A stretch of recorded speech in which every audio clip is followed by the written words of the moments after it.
everyone, and welcome to another episode of Chairmen on the Board. I am Tyler. And I'm Danny. And today we're doing a movie review of which movie, Danny? Sonic the Hedgehog. Yes, finally it came to fruition. Yes. We are finally going to see Sonic, the one that everyone has changed through desire as fans. Bullying. Yes, through internet sorry. But we are not alone today. We have a very special guest. We do. Let's and show today, we're with my nephew, Brandon. Hey, Brandon, say hi.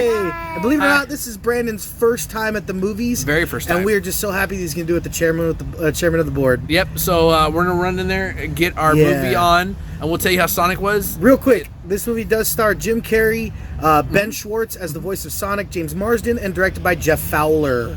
Yep, and I've actually worked with James Marsden on Westworld. Dude, that's like the Believe it or not, I've been on Westworld. degrees of bacon. So, Brandon, you excited? He has a Hulk shirt. We're excited. We are totally We're gonna go excited. in there. We're going to jump in there and tell you how it is in a moment.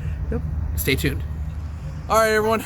Well, that was actually an adventure. Yeah. I'm going to start off by saying right away that, Brandon, what do you think? Actually, I'm going to ask you a question first. What do you think? Did you like Sonic? Yeah, it was fun. Really good for the kids. Yes. Obviously. Really good for the adults. A lot of adult jokes. A lot of political jokes that I did not expect to hear. A lot of political jokes. But I'm okay with that because, you know, in order for us to grow as a society, we need to make fun of ourselves and the people around us. So that being said, like, I really enjoyed like I said, there's that. It's really great when they do cartoons or things that are aimed for children that are both adult centered and there's children centered, but there's an adult overlayer. Yeah. That like you get subtle hints. There was also a ton of nods to the video game. Ton of nods. I was gonna bring that up. Yeah. The town they lived in was Green Hills, which is level 1. Yeah. Which we see from our other YouTube video episode. Which I'm glad I did that gameplay to so everyone see. Not only that, but the music at the very end when they come back to Green Hill. Yeah, Brandon, you tell them. When they come back is from Green Hill, the level. So, but only slowed down and stuff. So it took me a millisecond. I was like, "Wait, that's Green Hill." And then like Sonic gets his iconic red shoes from a little girl in the middle of the film. Right. And he has the attitude of somebody you would think that runs that fast. Another hint to the game and not to the game is how he defeats the boss at the end, which is Dr. Robotnik. All he does is bombard him with hits as rolled up in a ball. Yep. Which he alludes to in the game, or in the movie early on. Yeah. That guy is so fast. He drove so fast, but not as fast as Sonic. Not as fast. So he bombards the Dr. Robotnik's vehicle and the ball and just bounces off him and hits him. It would have been funny if he defeated him in 3 or 4 shots. Yeah. Like the game, but it didn't happen. But he's still, it's very as fast as Sonic. Yep. Very reminiscent of the actual game. And Sonic calls him Eggman. Yeah. Which is great because it's like a reference to the video game. Right. But like the music was fun. The movie, I had a great time watching it. Mm-hmm. Very simple storyline. They get right to it. They didn't drag it out and anything like that. Right. So, I mean, I had a great time in the theater. I had a great time too. And Brandon, you liked it? Yeah? Yeah. That was Brandon's first time in a movie theater, apparently. First time. And he killed it. He did a great job. He killed it. He asked a few questions, which I was appreciative of. Yeah. I know he's going to be a fellow board member eventually. Yep. Might be a few years away, but it's going to happen. But we got him. But let's, I mean, other than that, the movie was great. Everyone did a great job. Jim Carrey, you know, it's funny because in the advertisements, they talked about Jim Carrey stealing the show, and he really did steal the show. And at the very end, you get the true picture of Robotnik, the bald guy with the blown-out mustache. Yeah. And it happens. I hope you realize there's spoiler alerts in these, because there always are. Yeah. But I also want to shout out to the production company and the designers of Sonic themselves for revamping the character. Mm-hmm. Rumor has it that apparently they went bankrupt. Yeah, it's very unfortunate. We understand. I mean, it kind of. I know that the first Sonic didn't really match the character of the video game or anything like that. Mm-hmm. It kind of sucks the way it came about because it was almost on the borderline of cyberbullying, which isn't something that's really cool. Not cool. But at the same time, I'm glad that this company realized their mistake and made the changes that were necessary, and I think it really holds true to the character. I mean, I had a great time in the theater. I loved the entire... Jim Carrey stole the movie, though. He really did. He was fantastic. It was classic Jim Carrey. He was almost like an evil Ace Ventura in the film. Right. And I loved it. And it's funny because he makes his, like... there's one... What line was it? You're ridiculous, Brandon. I love it.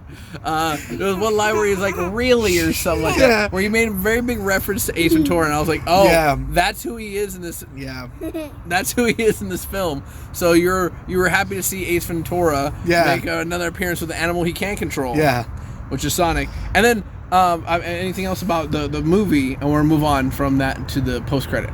You know, I just, like I said, I had a good time. The story was simple, but it was effective, and I never lost focus. It went quick like Sonic, so I was really appreciative of that. Yeah, I would have to say now, moving on to the post credit. Yes. Halfway through, there's a post credit, big Easter egg. Yes. And we get to see him. It's Tails. Tails, who is his best friend in the game world. In the TV show world as well. If you watch the animated series, which I actually really loved as a kid. So to see Tails show up, and they basically hunting down Sonic. Yeah. And he jumps from like a cliff, and then all of a sudden he busts out both tails and flies away, and that's like iconic for the game. And you're like, yes. So they left you hanging for a sequel. Real quick, in the movie, Knuckles makes a quick appearance in the beginning. Remember? Yeah, I saw. Or maybe it was a nod to Knuckles. It might have been a nod to Knuckles, but there is one of the bad guys that is chasing. What was the lady? Longclaw. Longclaw. Sonic, and Chase Sonic. There was a one of the characters. One of the characters. Basically his motherly character before he left that world. Yeah. Was being chased, and I swear to Dan, I looked over and went, Knuckles? Because Knuckles is his nemesis, like a bad guy who turns good eventually. Yeah.